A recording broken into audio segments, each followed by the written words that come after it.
Alors, l'investiture, c'est un acte par lequel, au cours d'une cérémonie, on installe officiellement un président nouvellement élu, ou alors parfois un président réélu pour une deuxième fois à ses fonctions de président de la République. C'est le moment à partir duquel, par exemple au Tchad, court son mandat en tant que président, en tant que nouveau président ou président réélu de la République.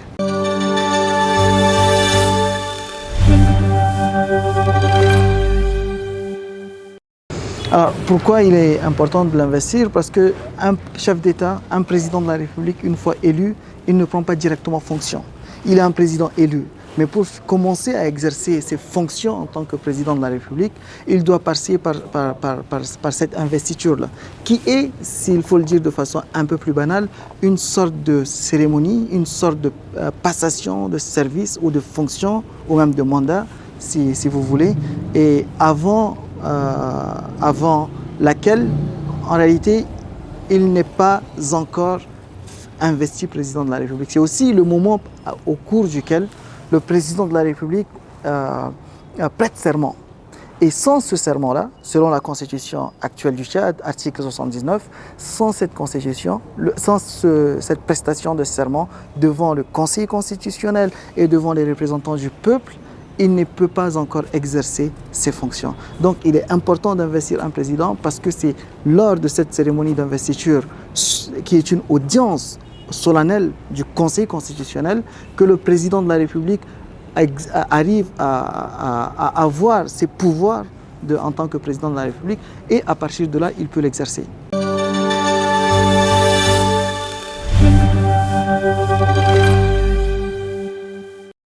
Alors, la Constitution, encore une fois, il faut se référer à la Constitution, et la Constitution actuelle est très claire, en fait. L'investiture se passe entre le moment où le président est élu et le moment où il doit exercer ses fonctions. Donc, c'est avant l'exercice des fonctions du président et après l'élection du président. Parce que la Constitution, article 76, en fait, dispose que le président nouvellement élu prête serment après son élection et avant sa prise de fonction, avant l'exercice de son pouvoir. Et donc c'est entre cette période-là. Là, par exemple, en fait, la Constitution, dans ses dispositions transitoires, prévoit que le président de la République, le président élu, donc actuellement le Mohamed Idriss Déby Itno, prendrait fonction avant la fin de la transition, qui est prévue en octobre.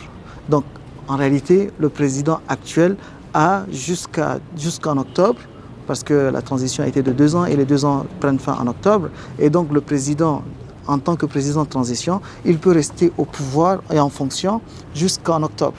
Et donc, en principe, ça devrait se faire avant octobre, dans tous les cas.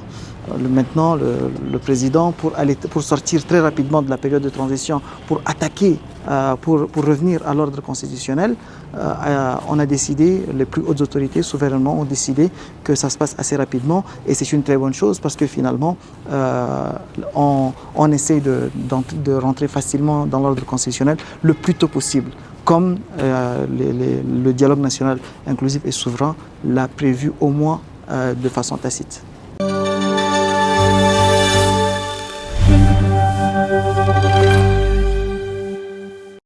Bon, ça dépend. Dans tous les cas, une fois qu'il prête serment, donc une fois qu'il est investi, il a tous ses pouvoirs. Et donc, à partir de là, il peut exercer tous ses pouvoirs. Il peut prendre n'importe quel acte qui entre dans le cadre de ses fonctions et de ses pouvoirs.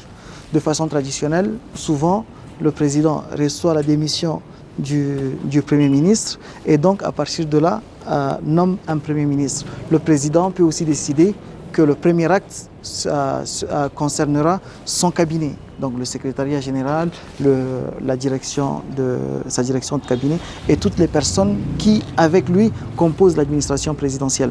Donc, il peut commencer par recevoir l'acte de démission, il peut aussi éventuellement commencer par choisir par ses collaborateurs directs ou alors nommer le nouveau Premier ministre. Donc, ça dépend de comment le président perçoit son truc et donc perçoit sa gouvernance, voit où se trouve l'urgence et quelle priorité il veut donner. Ça, c'est en concernant la composition de son truc. Mais il ne s'agit pas seulement de nommer.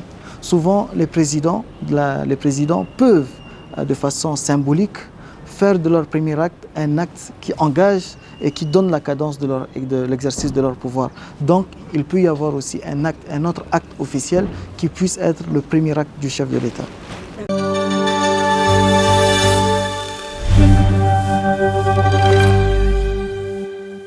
La particularité réside déjà dans le moment, en fait. Depuis 1996, c'est pour la première fois que l'investiture du chef de l'État permet de sortir d'une période transitoire, d'une période de transition pour aller à un retour à l'ordre constitutionnel. Donc ça, c'est la première particularité de cette investiture. La deuxième particularité de cette investiture, si tant est qu'il faille chercher des particularités, c'est que en fait, ce sera l'investiture du premier président élu de la Ve République. Donc là aussi, en cela, il y a une particularité. Après, ce n'est pas si particulier que ça, parce qu'en fait, nous n'avons pas un novice qui vient prendre le pouvoir et qui devient président de la République. On a déjà quelqu'un qui connaît les dossiers, qui traite les dossiers depuis 3 ans, donc qui a une certaine expérience. Donc en cela, je pense qu'il faut atténuer quand même la question des particularités qu'il y a dans cette investiture. Toutefois, ce sera pour la première fois que Mohamed Idriss Déby sera le président de la République. Jusque-là, il exerce les fonctions de président de la République en tant que président de transition, concentré sur des priorités, dont la stabilité, la sécurité, la continuité des institutions.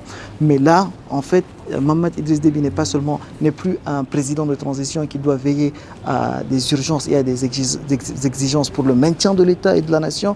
Mais là, il a un programme politique.